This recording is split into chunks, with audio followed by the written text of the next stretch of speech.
In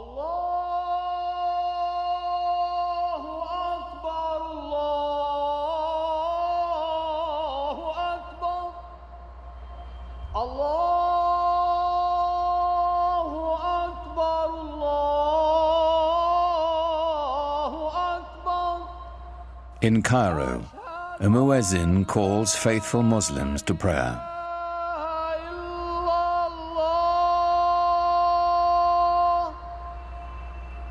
It's the same call that sounds 5 times a day, every day, in cities across the world.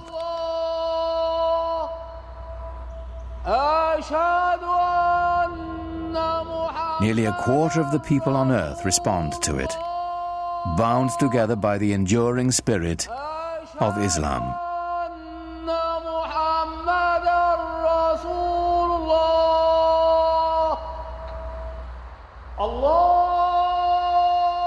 God is most great, the muezzin calls. I testify there is no other God but God. I testify Muhammad is the messenger of God. Come and pray. Come and flourish. God is most great. There is no God but God.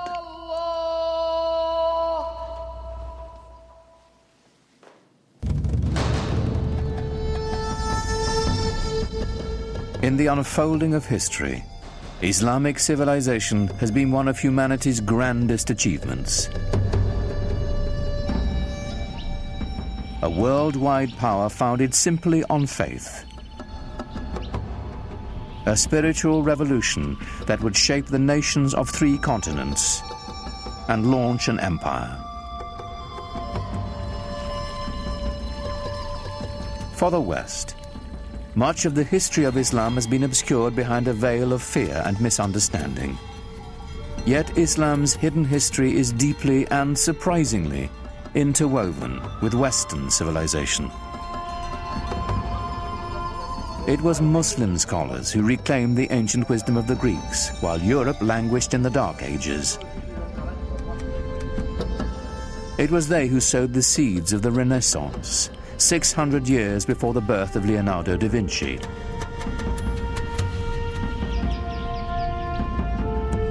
From the way we heal the sick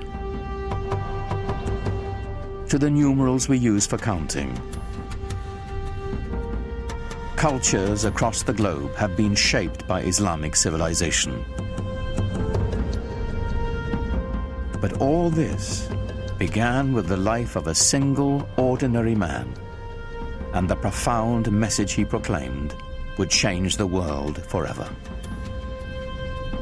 His name was Muhammad.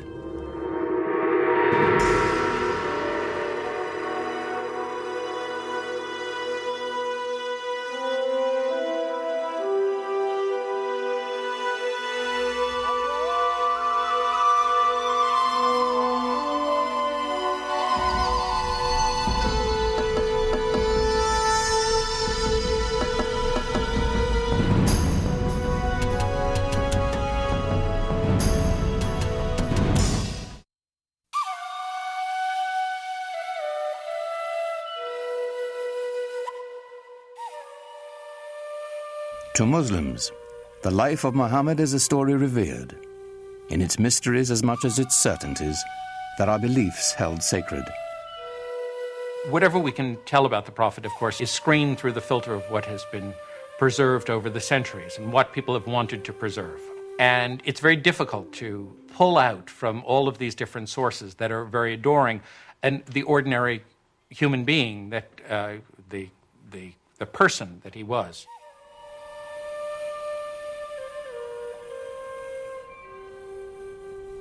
We do know that Muhammad was born in or around 570 AD in the sun-blasted Arabian Peninsula, a land of savage scarcity whose Bedouin tribes were locked in a constant state of tribal war.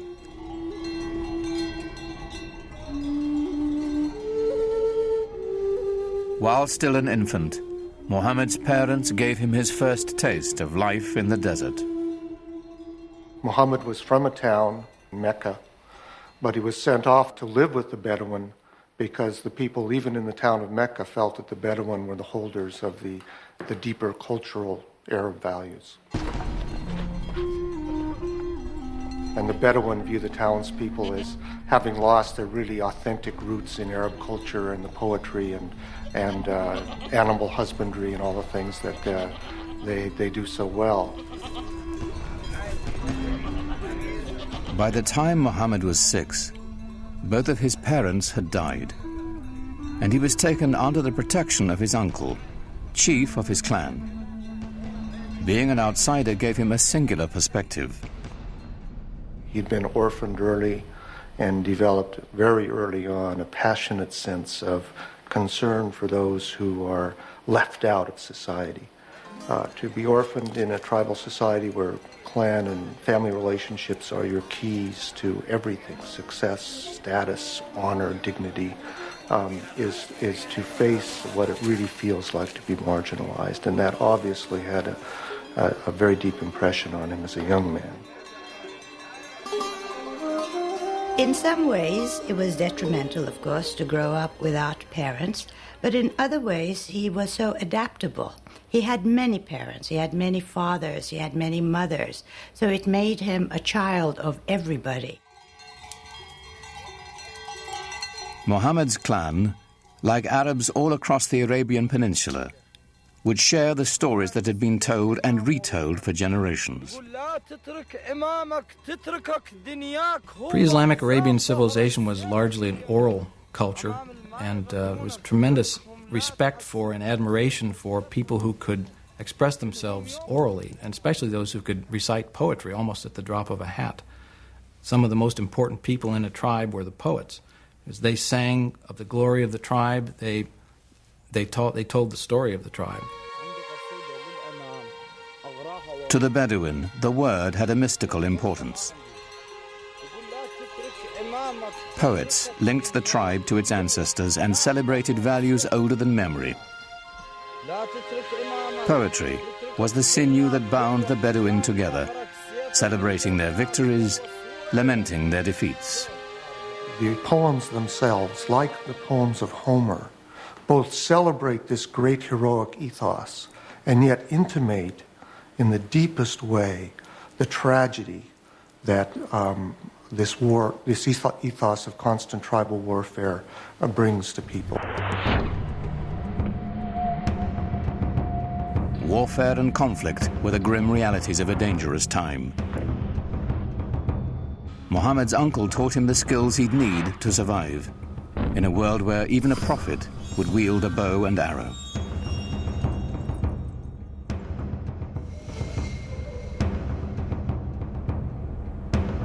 In a wilderness punished by the elements and bereft of water, rivalry over a single well could provoke a blood feud for generations. A real rivalry, real battles, and sometimes quite bloody. So the allegiance of individuals was to the family, immediately, and at a larger extent to the tribe. Without the tribe's protection, no one could endure. Scattered across the peninsula were countless factions, all embroiled in bitter struggles, each defending its precious grazing lands, trade routes, and most importantly, its wells. Well, you have to understand, and most of the lands are dry. And so water is something that's everyone always considers precious. For those of us in climates that are more heavily watered, it's difficult to understand the depth and the centrality of the symbol of water in societies that are desert and in which it only rains once or twice a year, and in which a little water makes the difference between life and death.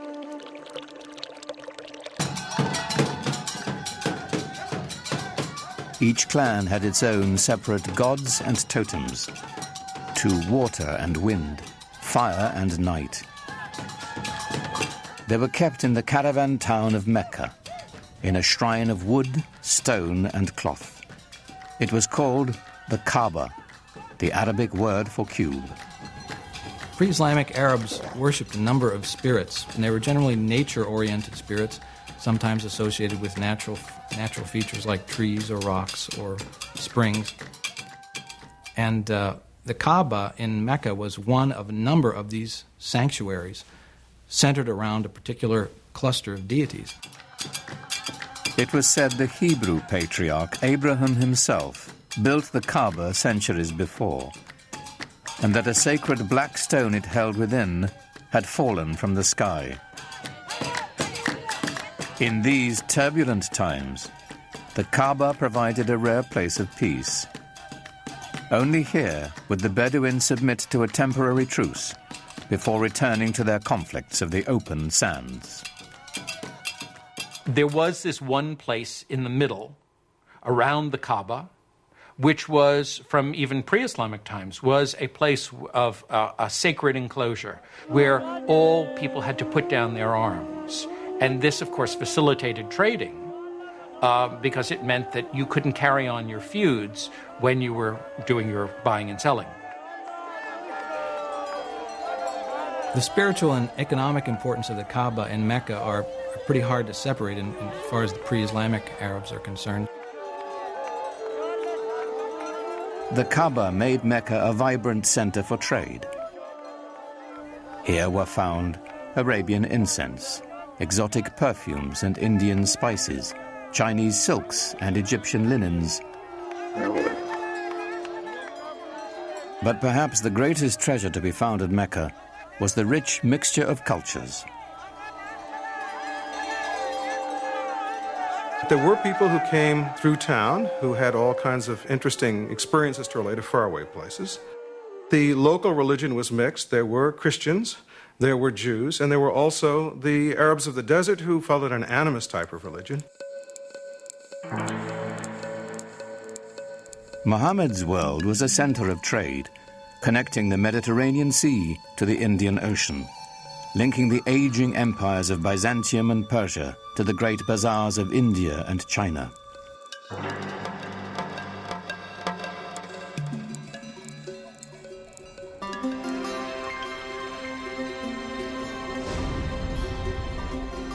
Muhammad became a merchant.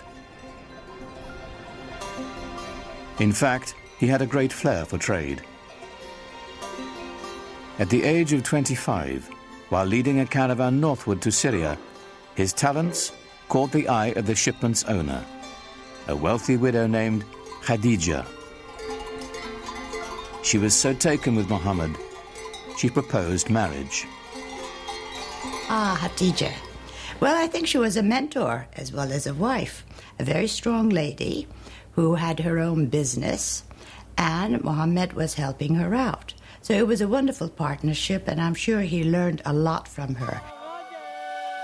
He had a tremendous amount of contact with merchants coming from different parts of the world, passing through the Arabian Peninsula. I think he was a very intelligent man, very open-minded, and he was able to communicate with a great variety of peoples. He must have had great charisma as well. Muhammad had a way with people and with resolving their disputes. Once, when the Kaaba fell into disrepair, the clan chieftains quarreled over who would have the honor of putting the sacred black stone back where it belonged. Before violence could erupt, Muhammad proposed an equitable solution.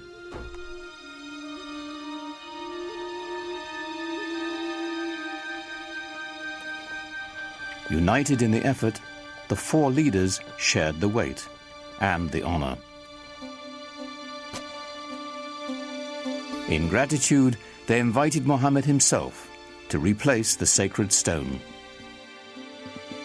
He became known as Al-Amin, the trusted one.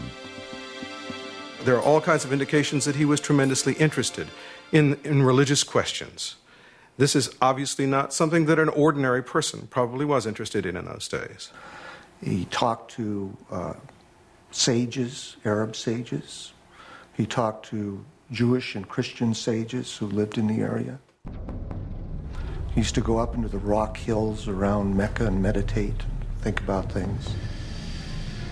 And at some point had this extraordinary vision, which is spoken about very evocatively and elusively.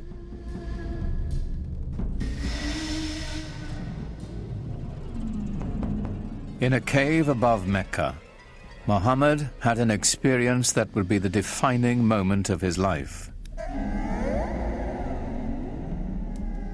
An angel was said to appear before him in the form of a man, instructing him to recite in the name of God, the Almighty.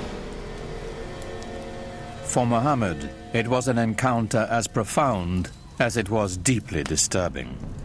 You get a sense of what it would be like to be a normal person in society, perhaps unusual in the sense of your intensity for things like social justice and finding out what the meaning of life is, but not being endowed with anything that would seem miraculous by your friends.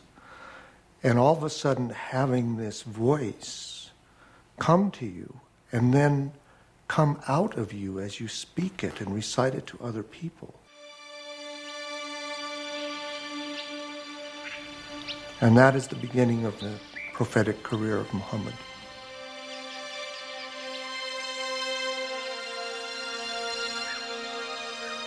The months to come would bring more revelations. Powerful words of a lyrical quality, more beautiful than the most exquisite Arabic poetry. Above all, Muhammad was to bear one message to his people, a simple yet radical proclamation, that there is only one God. The central tenet of Islam is the oneness, the indivisible unity of God. Not something that is simply that one pays lip service to, but something that is absolutely the most important concept. Divine unity is more than saying there's only one God and there aren't other deities. It's only thinking about one thing. So to be thinking about possessions, to be thinking about status, to be thinking about power are all intellectual idols.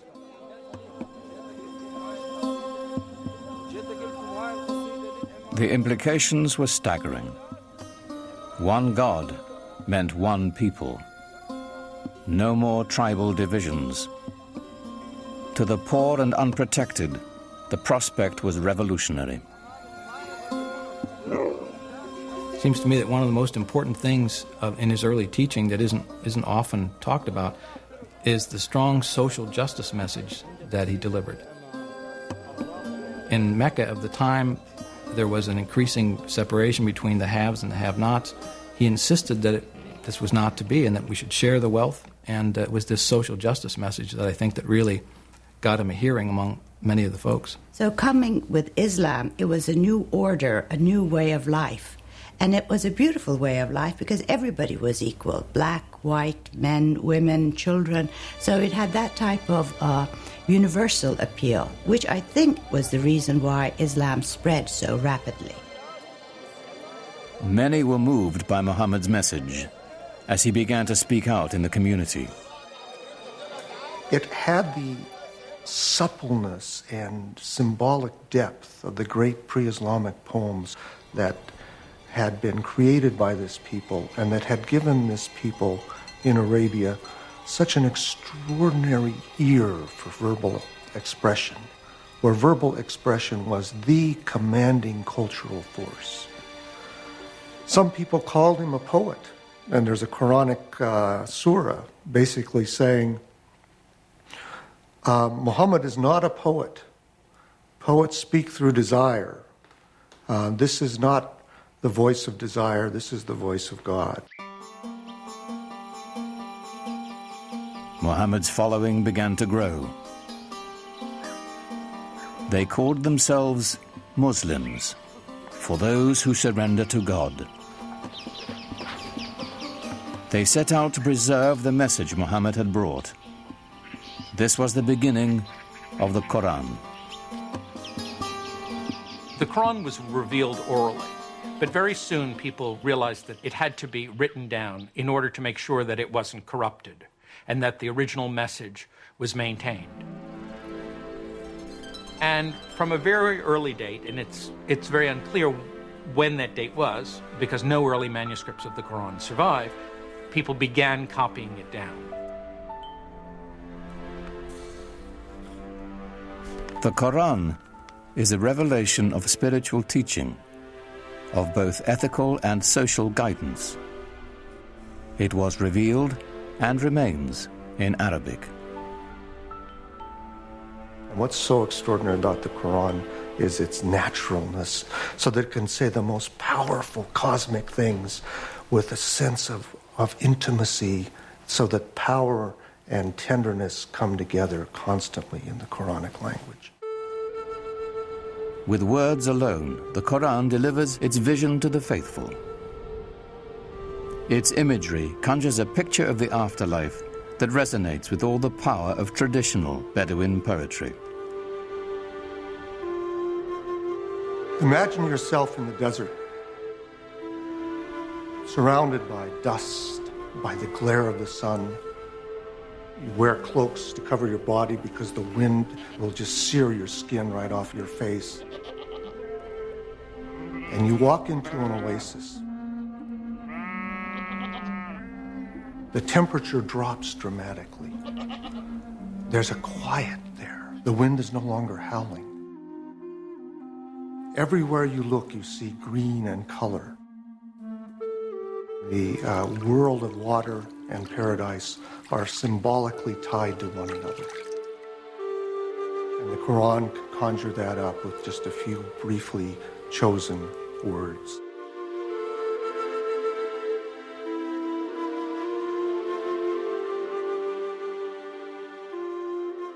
Yet for all the imagery of paradise in the Quran, there was no easy description of God. The mystery would remain. It's very difficult to talk about God without reifying God. Reifying to make God into a thing, or anthropomorphizing God, to make God into a projection of our own human self. And that's why Muslims don't like sculpture, for example, traditionally, because they believe that there's that danger. And the Quran avoids that by constantly shifting the pronouns, so we can't really reify God and get an image, a physical image of God.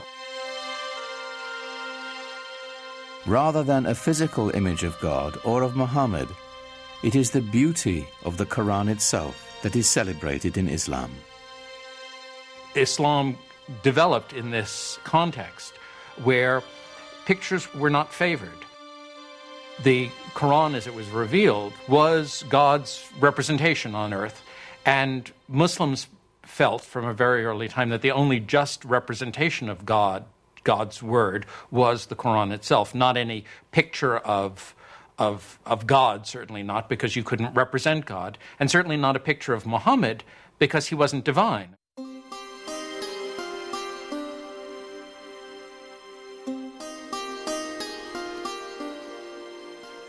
At certain times and places, people did make images of the Prophet Muhammad, but these are not religious images. These are not images meant to be worshipped. They're not images of a saint or of God.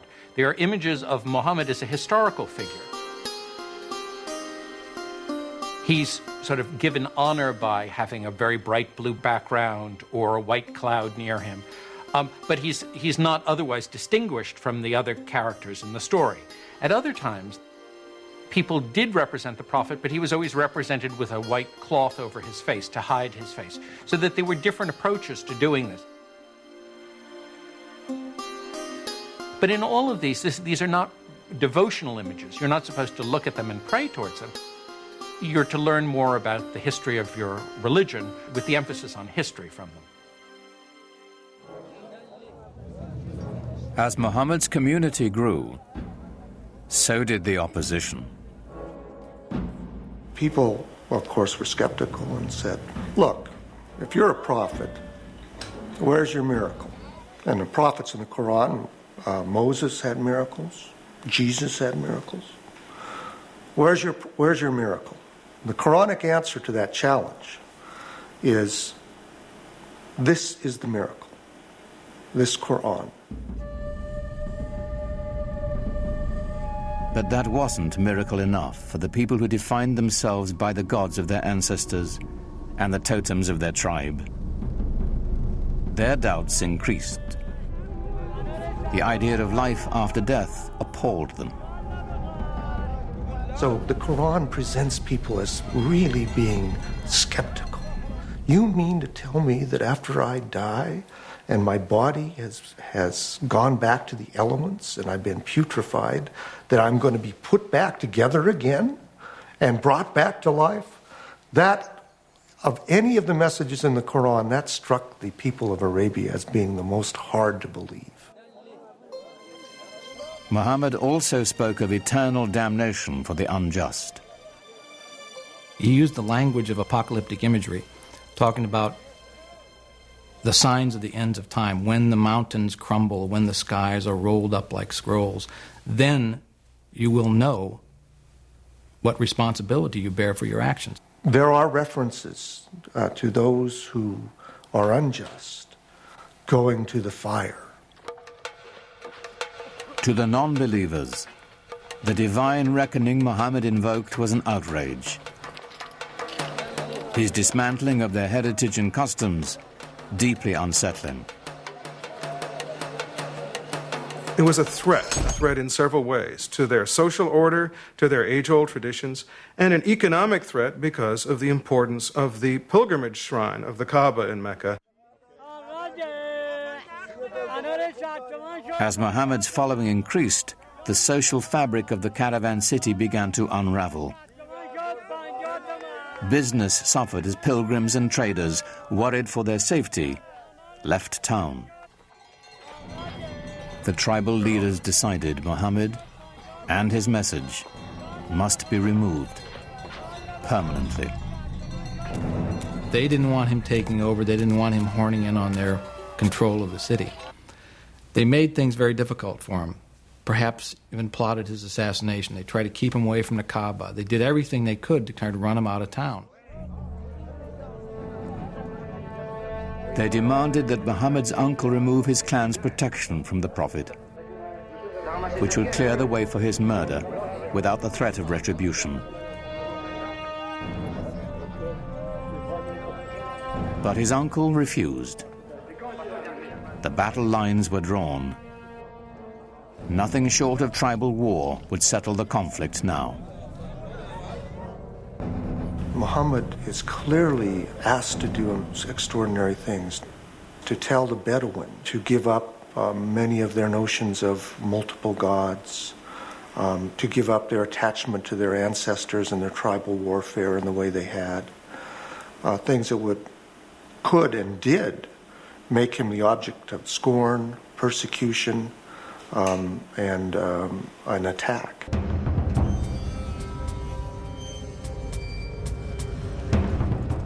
Muhammad's followers were forced from the marketplace and starved. Those without clan protection were tortured and killed.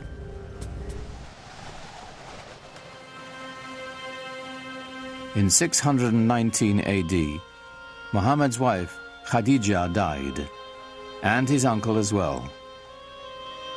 Gone were his first great love and his only protector. Here at last was the opportunity his enemies had been waiting for. But in the lush oasis town of Yathrib, north of Mecca, a refuge opened to Muhammad and his people. Clan rivalries had become deadly in the town, and they desperately needed a peacemaker. They had heard that Muhammad was a very trustworthy man. They heard that he had great arbitration skills, and they thought, let's see if we can't get him up here and help us out. So they invited him.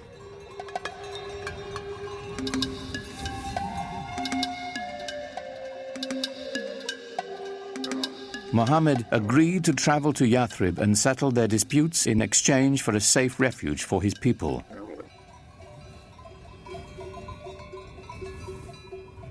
For Muhammad's followers, Leaving the place of their ancestors, their families and tribes, was the ultimate test of devotion.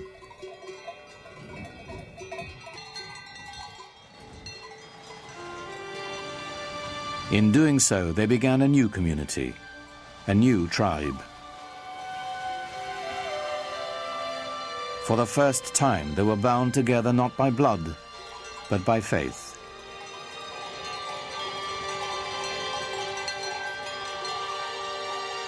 In the course of a single caravan journey, Islam marks its true beginnings. Their journey is known as the Hijrah. 622 in the Christian calendar marks the Muslim year 1.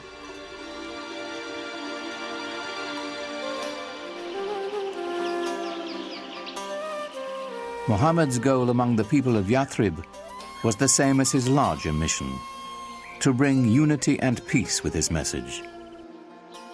He was asked to be a Solomonic figure, to mediate tensions between tribes that seemed intractable. As his work succeeded, the town would become known as the City of the Prophet, Medina. Muhammad's great task in Medina was to try and bring together these various groups and to try and forge a community of believers in a way that would bring people together in a sort of harmony.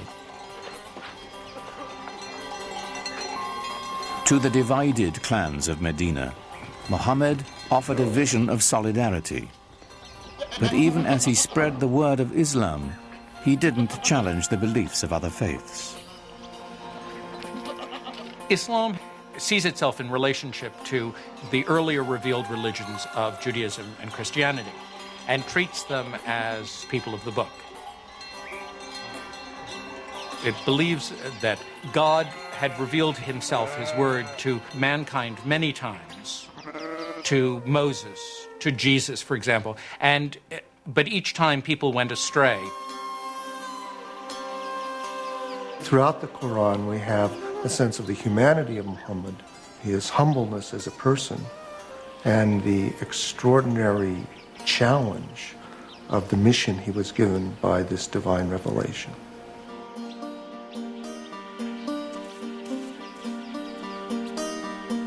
As the Muslim community grew in Medina, a life of simple devotion and ritual developed. A freed Abyssinian slave named Bilal was the first to call believers to prayer at Muhammad's house. Allahu Akbar!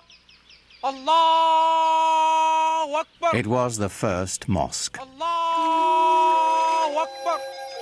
Allahu Akbar! Ashhadu an la ilaha illallah. The call to prayer has within it the first Islamic pillar, which is the affirmation of God's unity. La ilaha illallah, that beautiful phrase which many Muslims chant over and over in their mind or vocally to constantly remind themselves of the unity of God and the unity of what we should focus on in our life.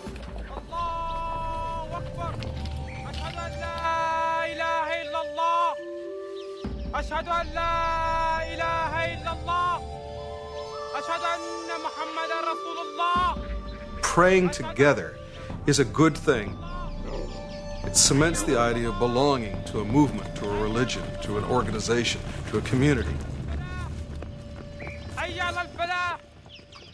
The result is something very, very powerful, even to watch, even for a non-believer or someone from another religion. We carry out physical gestures of prayer in worship that unify our body and our mind and our soul, all at the same moment of bowing and touching our head to the ground toward that exact center.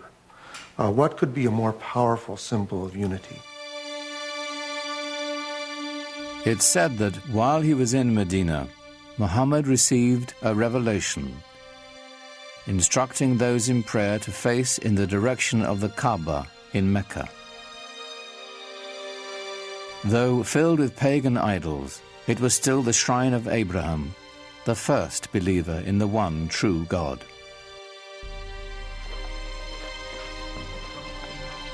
But even as the Muslims were praying toward Mecca, their enemies there were rallying in force. Their goal, to wipe out the Muslims.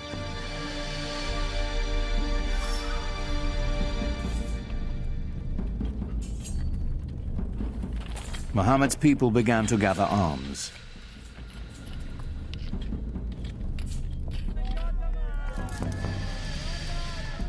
Though the Muslims prepared as best they could, they were outnumbered and outmatched.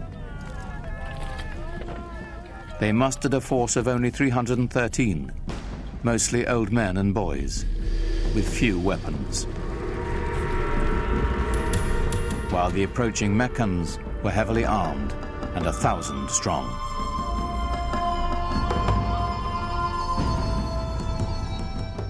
For years, Muhammad had tried to bring Islam to the people of Mecca peacefully.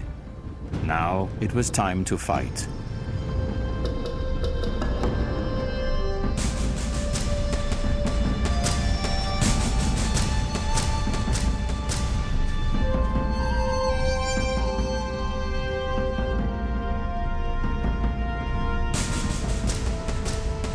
The Muslims faced their own tribes, brother fighting brother, son against father.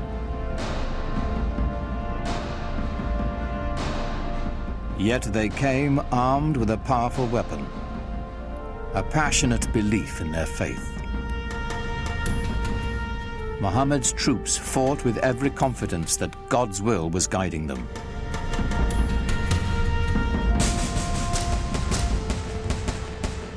They fought 3 very, very bloody battles. At one point, the entire young Muslim community was right on the edge of annihilation.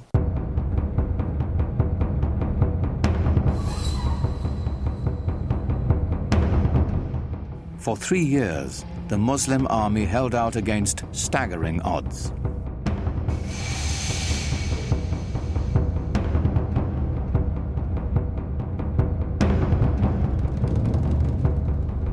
As word of the fighting spread, other Bedouin tribes saw God's hand in Muhammad's victories. One by one, the peoples of the desert began to join in his struggle. The Muslim army grew, and the tide began to turn.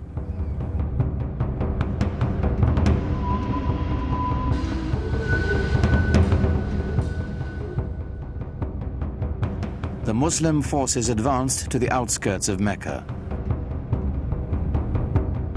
It was a furious siege that lasted for nearly a month. Until, finally, the city fell to Muhammad.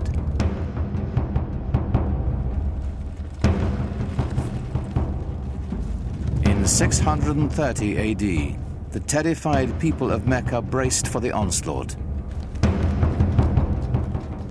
Muhammad's army was returning home, now 10,000 strong.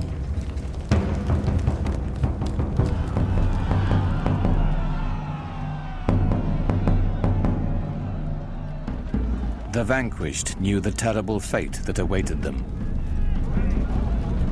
According to the modes of tribal warfare, the Meccans could expect a big revenge. The men are usually killed, women and children are sold into slavery.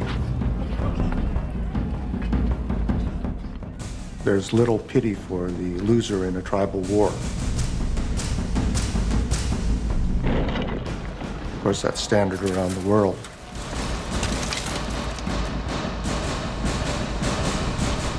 But Muhammad had a surprise in store for the fallen city.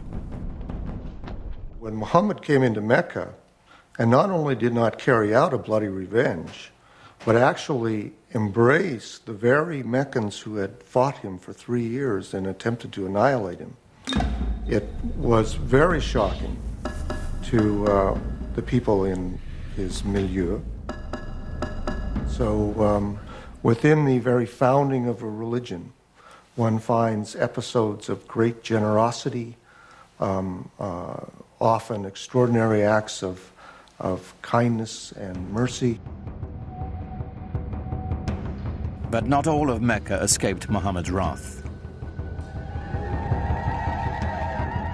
Flush with victory, his troops marched straight to the Kaaba. 7 times they circled the shrine, as those who had come to seek its protection appealed to their idols.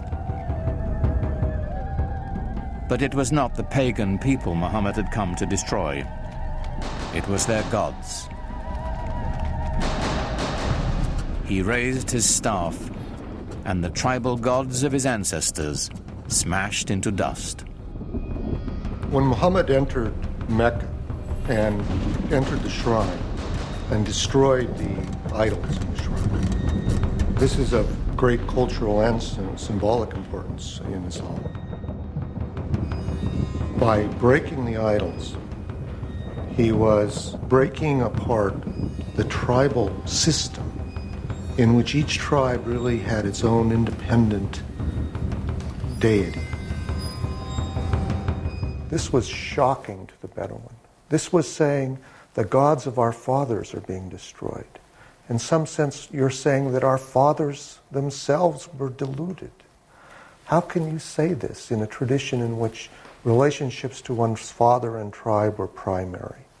So this act of iconoclasm then is seen as an act of prophetic violence that has just as much importance in Islamic tradition as Moses' breaking of the tablets when he saw the idolatry at Mount Sinai, or Jesus' casting the money sellers out of the temple.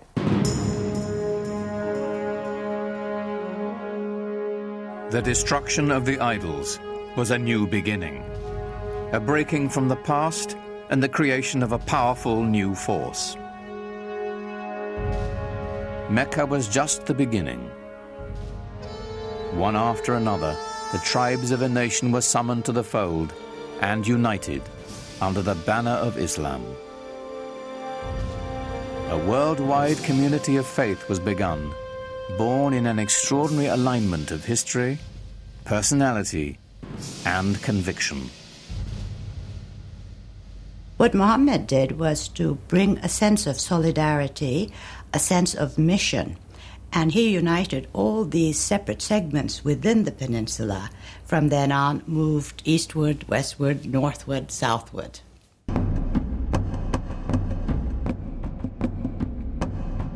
The Muslims turned to the north, swept into present-day Lebanon and Syria.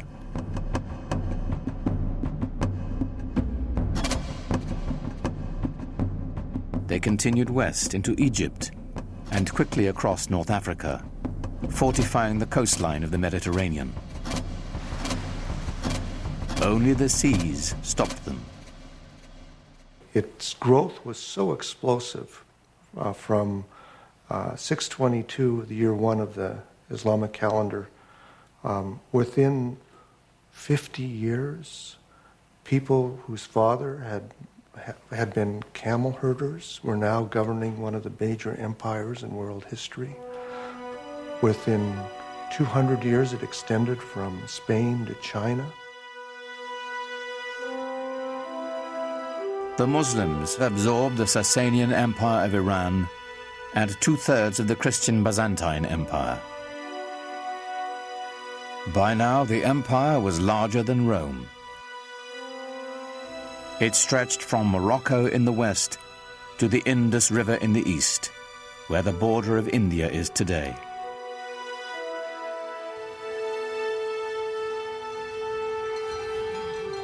How had it happened that so small an army could conquer an area so large, so fast, so easily? Islam's success in expanding into the central Middle East and across North Africa was due in large part because people were fed up with previous regimes. So the idea that Muslims were going across the world saying convert or die is really not accurate, not at all.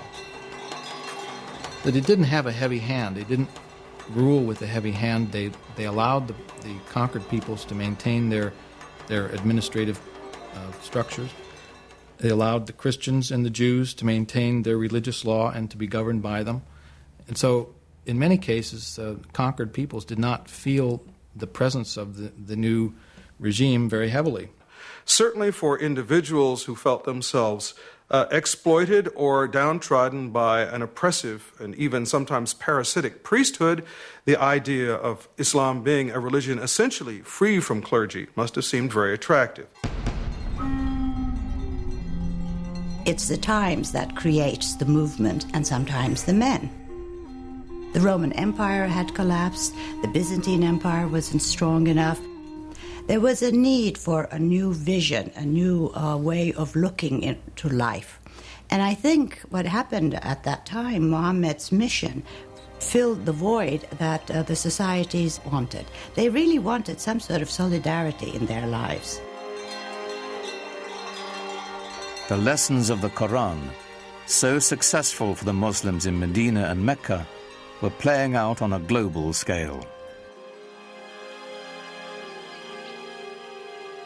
As the conquest swept through Syria, the Muslims held their Friday prayers in the Church of St. John the Baptist in Damascus,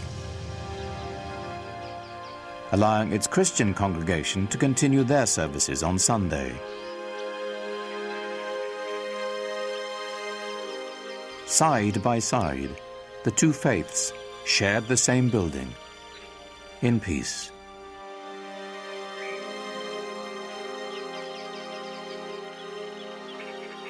As the Muslim community grew, they bought the old church from the Christian congregation and built a huge mosque on the site.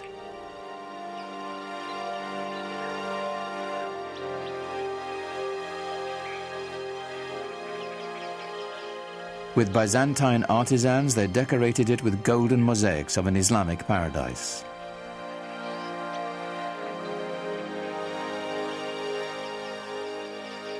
The Great Mosque of Damascus would become a model for new mosques to come, all across the empire.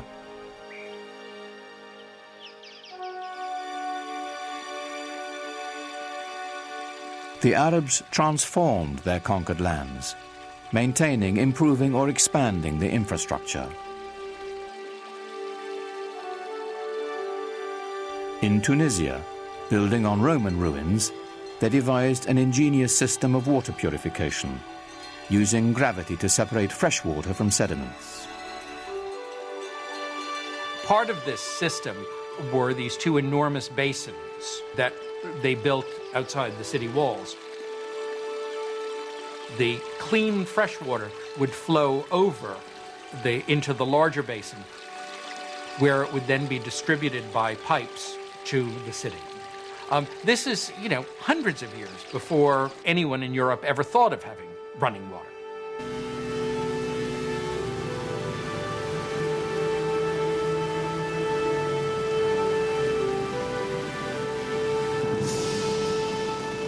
All over you find schemes for bringing water from the mountains where there was more water to the plains where there might be less water.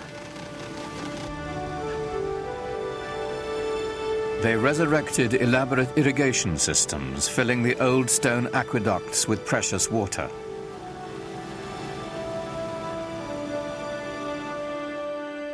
Agriculture flourished as life-giving staples like wheat were introduced to the Mediterranean region.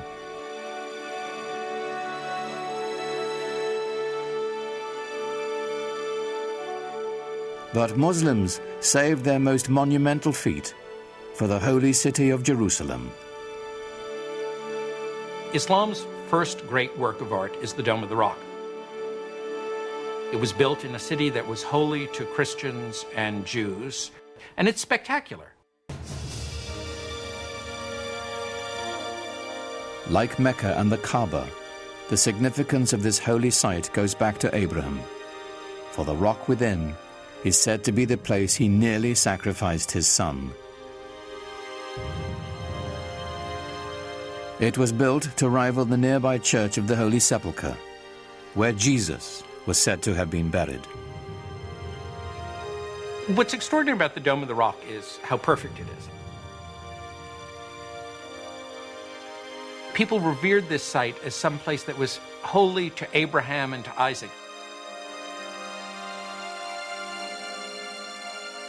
Imagine, if you will, these new guys coming in and taking over this piece of prime real estate and building a new building for a new religion that sits on top of a mountain and sparkles and glitters in the sunlight for everyone to see. This is not something that a fly-by-night. This is something big and important.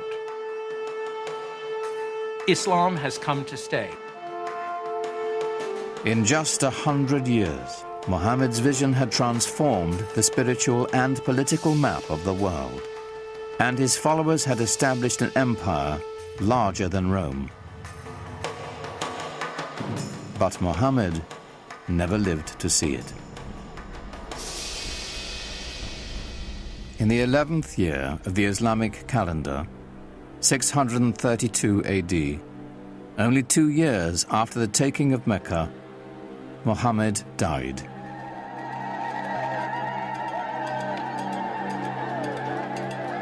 Medina fell into despair. For days, the city was consumed with sorrow and ceremony. He's known to have said that he wanted to be buried very simply, with no marker over his grave. He didn't want people to worship his grave. That would interfere with their worship of God.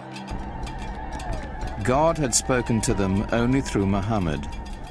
Now that the Prophet had left them, perhaps God would as well. Muhammad's death set up a crisis in the young Islamic community. The question of succession was the first thing that really occupied people's concerns. At this point, there was a divergence of opinion as to how the community should go about choosing a new leader. According to the Shiites, the faction, the Shia of Ali, Muhammad had indeed designated Ali, his son-in-law and cousin, as his successor. The opinion that came to be the majority opinion, or the Sunni opinion, held that Muhammad had not appointed a successor during his life, but had said, after I am gone, choose one from among your peers, from among the elders. And from the house there came out the man who would be his successor, Abu Bakr. And he addressed the people and said, if you worship Muhammad, know that he is dead. If you worship God, know that he lives forever. Here was the secret to Islam's strength and profound influence. The unifying power of one God, merciful and compassionate, the power of one people, bound by a common faith. Muhammad did not lead the conquest or create the empire to come. The transforming power of his message did. Out of that message would spring a font of knowledge that would transform humanity, as Islam continued to spread its reach far and wide. Awaiting the Muslims would be a new age. They would be destined for enlightenment, for new horizons, and a clash of great powers, the like of which the world had never seen.